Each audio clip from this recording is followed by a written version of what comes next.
Dia, meus queridos alunos e alunas, tudo bem com vocês? Aqui é o professor Márcio Baima e retornamos com mais uma aula, ainda dentro do contexto da Revolução Industrial, só que agora para a gente trabalhar quais foram os impactos, certo, da Revolução Industrial.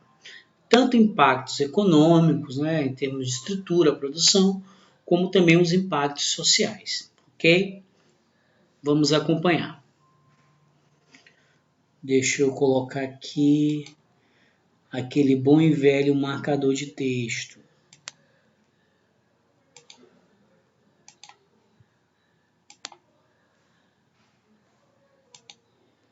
Vou colocar aqui o vermelho.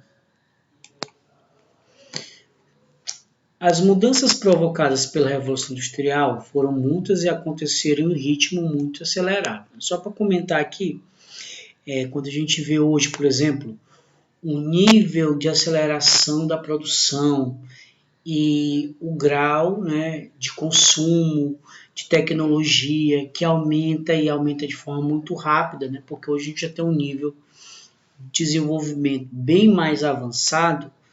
Naquela época, claro que resguardando as devidas proporções, quando a Revolução aconteceu, chamada Revolução Industrial, isso também causou impacto e as mudanças foram acontecendo de forma muito rápida. Tá? Entre essas mudanças, podemos citar a primeira, aumento, deixa eu apagar aqui, é o tortinho, vamos lá. Aumento da população mundial. Nos primeiros 100 anos da Revolução Industrial, a população mundial subiu de 600 milhões para 1,2 bilhão de habitantes. A população da Grã-Bretanha, que é no caso aqui Inglaterra, País de Gales e Escócia, aumentou mais de 3 vezes. Aqui a explicação bem interessante. Esse aumento deveu-se, sobretudo, às melhorias técnicas ocorridas na agricultura e o desenvolvimento da medicina. Então, com a produção, que não era só a produção de tecidos, mas também o uso das máquinas na produção de alimentos, o uso das máquinas na produção de remédio, tudo isso gerou que oferta de alimento, e oferta de remédios, que antes eram escassos, mas com a industrialização, essa oferta se tornou maior, portanto o índice de natalidade aumentou. Também as pessoas passaram a se alimentar, a ter acesso ao alimento de forma mais abundante. Isso ajuda bastante a população a crescer. Então tem alimento, remédio, o índice de natalidade aumenta, então a população tende o que? A crescer. Então, durante a Revolução Industrial, uma das consequências foi o aumento da população. Outro elemento importante, o crescimento dos transportes terrestres. Em meados do século XIX, as ferrovias e o trem já tinham uma importância enorme na Europa e nos Estados Unidos. Então, a gente pode dizer que um dos grandes meios de transporte que se desenvolveu bastante nesse período foram os trens, e as ferrovias, que no caso aí são os trilhos, e o conjunto de trilhos por onde o trem vai passar e vai de uma região a outra, seja no caso aí na Europa ou nos Estados Unidos, a gente vai observar esses trens funcionando, até mesmo aqui no Brasil também, no final do século XIX, a gente vai ver a chegada das ferrovias, para transportar alimento, transportar pessoas, mercadorias, enfim, isso vai dinamizar esse transporte, encurtar distâncias e possibilitar maior comunicação também. E, claro, transporte de mercadorias, Uniam campos e cidades, aliás, campos às cidades, diminuía o tempo das viagens e agilizava o transporte de alimentos, contribuindo para evitar as crises de fome que atingiam os europeus com frequência. Para você ter uma ideia, no passado, você tinha ali carruagens, carroças, acho que boa parte do transporte era nesse estilo.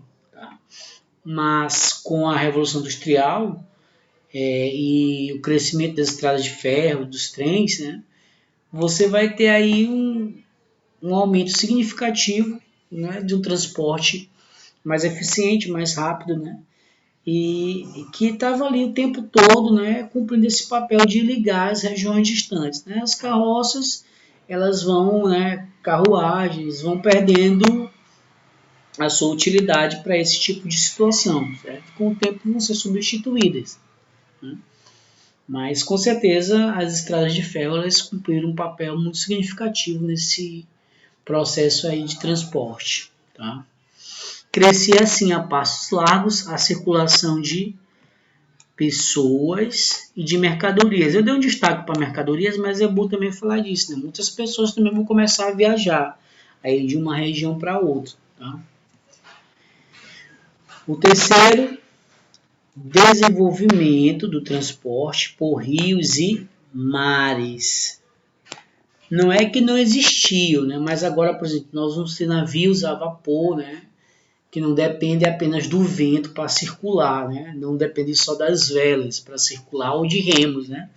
Agora o navio a vapor, né? Já com motor a vapor, ele vai poder aí se deslocar pelos mares e pelos rios, canais, por todo momento que for necessário. Enquanto tiver o combustível, a máquina vai funcionar, né? Não depende tanto da natureza, né? Como a gente observava, aqueles navios que são navios que têm força motora, seja a propulsão do remo, né, ou do vento, tá? Diante dos custos do transporte terrestre, os europeus voltaram-se para o transporte entre rios, né, e mares. Os habitantes da Inglaterra e da França foram os primeiros a construir canais unindo as cidades fabris. Já a ligação entre os dois países era marítima e se fazia em navios a vapor. Em 1860, grandes companhias londrinas de navegação a vapor transportavam produtos, pessoas e notícias para diversas partes da Terra, do Ocidente ao Oriente. Como assim, pessoal? Notícia.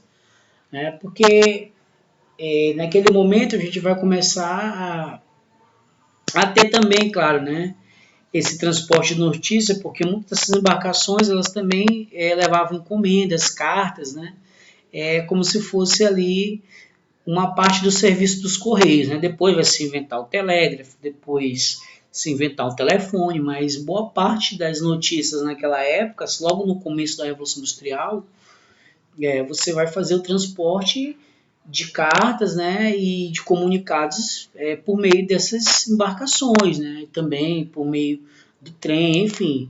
E aí a notícia ela vai circular, né, diferente do que a gente vê hoje, né, notícia em tempo real por conta da internet. Né, um exemplo, da televisão. Mas na época não tinha nada disso. Né, então, você queria se comunicar com uma pessoa, você mandava uma carta. Pois você estava na Europa, queria falar com alguém do Brasil, essa carta ia chegar aqui de navio, porque também não tinha avião. Tá? Então, se tivesse uma viagem da Inglaterra para o Brasil, então as encomendas que vinham de lá para cá, inclusive notícias, cartas, iam chegar, livros, né? Chegar pelas embarcações, tá bom? Agora, pessoal, nós vamos destacar o impacto social, especificamente que diz respeito ao trabalhador. Então, a gente observou que, no caso da Revolução Industrial, nós tivemos muitos avanços técnicos, né? Tecnologia, aumento da produção, enfim, aumento do consumo, mercadorias, mas isso também tem um custo social muito pesado. Né? Tem um custo humano, tem até um custo que também é sobre, por exemplo, o meio ambiente. Né? Então, esse processo de trabalho de transformação do meio ambiente, ele não acontece sem que haja impactos. Tá? Então, claro que tem muitas consequências positivas, né? Por exemplo, a população passou a viver um pouco mais, né? Aumentou o número de pessoas, a natalidade aumentou, por conta também desses métodos que vão ser métodos científicos que vêm dessa época de desenvolvimento tecnológico, tá? Mas isso também tem um impacto, né? E a gente vai destacar esse impacto principalmente sobre o trabalhador, certo? Porque no caso, a Revolução Industrial, ela acirra, né, ela aumenta a exploração capitalista, né? Ao contrário de melhorar a situação do trabalhador, em muitos casos a gente vai observar que esse trabalhador ele vai se precarizar ainda mais, ok? Então vamos lá. Além do baixo salário, os trabalhadores eram obrigados a lidar com uma carga de trabalho extenuante. O que é isso? Trabalhar muitas horas por dia, certo? Nas indústrias inglesas, no período da Revolução Industrial, a jornada diária costumava ser de 16 horas, com apenas 30 minutos de pausa para o almoço. Professor, qual é a jornada diária do trabalhador na atualidade, né? Observando aí a legislação trabalhista, né? São 8 horas por dia, tá? Então você vê que no começo da Revolução Industrial trabalhava até 16 horas, quer dizer, o dobro, com apenas 30 minutos de pausa e todos os dias da semana, tá? Os trabalhadores que não aguentassem a jornada eram que sumariamente substituídos por outros, né? Então havia muita gente procurando emprego, tá? E nesse caso, né, como não existia nenhuma legislação trabalhista, nenhuma lei que amparasse o trabalhador, o dono da empresa, da fábrica, só substituía por outro, ok? É bom lembrar que depois, isso nós vamos estudar mais lá para frente, os trabalhadores vão se organizar, vão reagir a essa exploração, vão lutar por melhores condições de trabalho, certo? E de salário, e isso vai, de certa forma, produzir não só a organização dos trabalhadores em sindicatos e outros tipos de agremiações, mas também gerar leis que amparem o trabalhador, certo?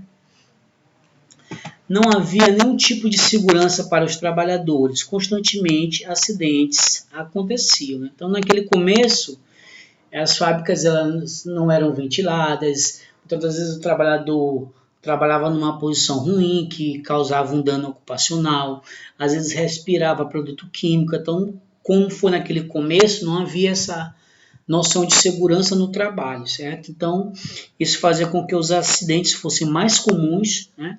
E entre esses acidentes era muito comum que os dedos dos trabalhadores ficassem presos nas engrenagens das máquinas, né? E em certos casos eles perdiam não só os dedos como os membros, né? E isso ficava pior quando era criança, que é um elemento que eu já vou falar aqui para vocês. Os trabalhadores que se afastavam por problemas de saúde poderiam ser demitidos e não recebiam seu salário, ou seja, era só substituído, como eu falei para vocês. Só eram pagos funcionários que trabalhavam efetivamente.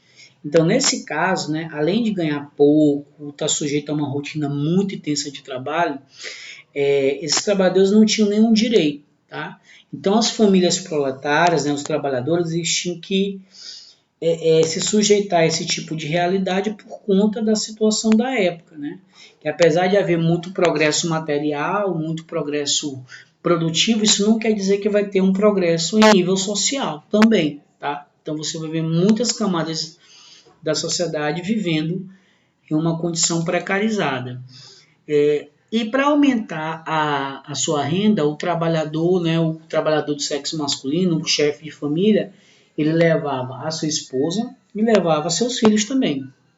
Só que na época, se o trabalhador ganhasse o valor X, a mulher ganhava metade e a criança menos da metade, mas era a forma que eles tinham para complementar a renda. Então essa exploração ainda era maior sobre as mulheres e sobre as crianças. Então era muito comum naquela época, no início da Revolução Industrial, crianças de 5, 6, 7, 8, né, 10 anos trabalhar e ter essa mesma rotina que um adulto, tá? Porque isso era uma forma que se tinha de explorar ainda mais essa mão de obra e garantir o lucro, claro, o lucro de quem é dono da fábrica, dono da empresa, né, é dono da produção, ok? E aí nós vamos analisar duas imagens, eu quero que vocês prestem atenção, até porque no final nós vamos fazer uma atividade que está se baseando nessas imagens aqui. Então, como eu falei para vocês, era comum naquela época as crianças trabalharem, né? Então, os chefes de família, os homens, levavam seus filhos, né, e filhas para trabalharem. Tá? E a rotina era a mesma, só que eles ganhavam muito pouco. Isso faz parte do nível de exploração que a gente vai observar no começo da Revolução Industrial Inglesa, certo? Então aqui você observa crianças que trabalhavam em minas de carvão, tá? Então você observa que a condição deles é aquela condição bem precária, que eles estão mesmo mal vestidos, né? Estão todos aqui sujos, né? Por estarem trabalhando em minas. E muito provavelmente a vida deles seria uma vida de trabalho duro, intenso ali com adultos, né? E perderiam a sua infância, tá? Porque já tinham que assumir uma tarefa que hoje nós consideramos tarefa dos adultos, né? E essas crianças, elas ficavam fora das escolas, elas não tinham uma infância que teriam como estudar, como brincar, como muitos têm hoje, às vezes acabam se perdendo um pouco, né, nessa situação, porque não conhece a outra realidade. Qual, né? Você vê que tem muitas crianças que ainda hoje trabalham, mas que no passado isso era uma regra, né? Era completamente ilegal, entendeu? Hoje é proibido, mas no passado não. No passado era perfeitamente aceitável, entendeu? Então foram muitas crianças que perderam membros nas fábricas, que dormiam de cansado, suas mãos eram mutiladas, perdiam na sua infância, eram castigadas fisicamente, entendeu? Tudo isso por conta da exploração que se dava nesse período, tá?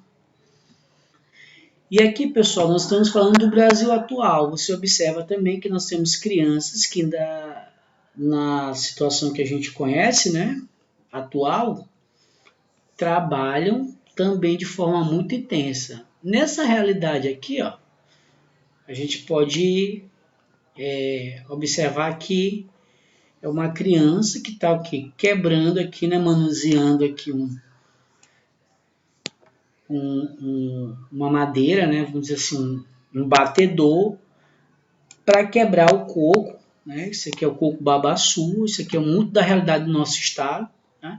E isso aqui, pessoal, é o machado, ó. Deixa eu apagar aqui para você observar, né?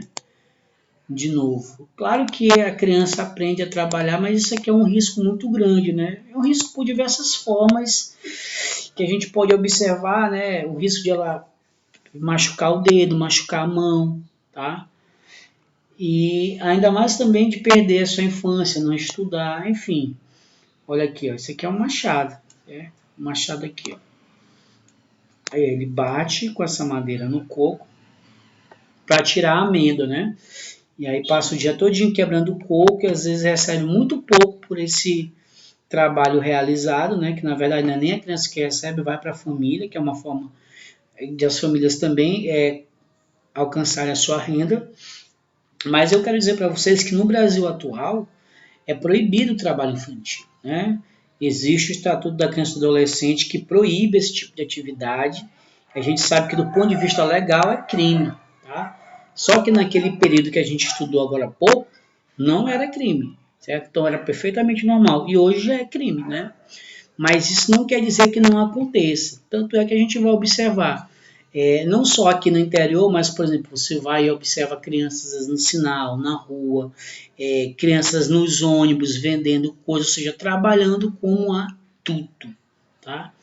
Então é bom que a gente saiba disso para refletir sobre a realidade, mas também refletir à luz da história que nós estamos estudando, ok? E aqui eu deixo uma atividade para vocês, certo? Eu vou ler aqui bem devagar para vocês compreenderem e responderem.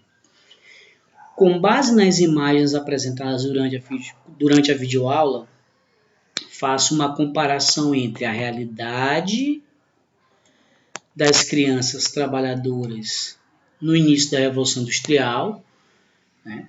No caso aí da Revolução Industrial Inglesa, e a realidade, né, das crianças trabalhadoras no Brasil atual. Mudou alguma coisa?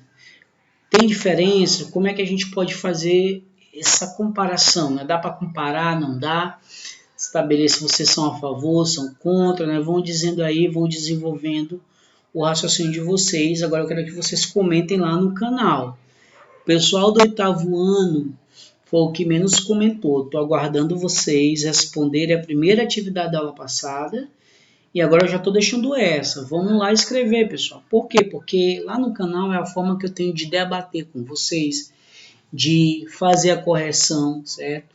Para a gente não perder essa conexão e eu não deixar de dar o retorno. Então eu peço que vocês façam esforço para que a gente possa tornar mais dinâmico, mais didático a nossa participação, tá bom? Então era isso, né? Espero que vocês tenham gostado e estou esperando vocês lá no nosso canal, tá bom? Um grande abraço a todos e todas e até a próxima. Tchau, tchau.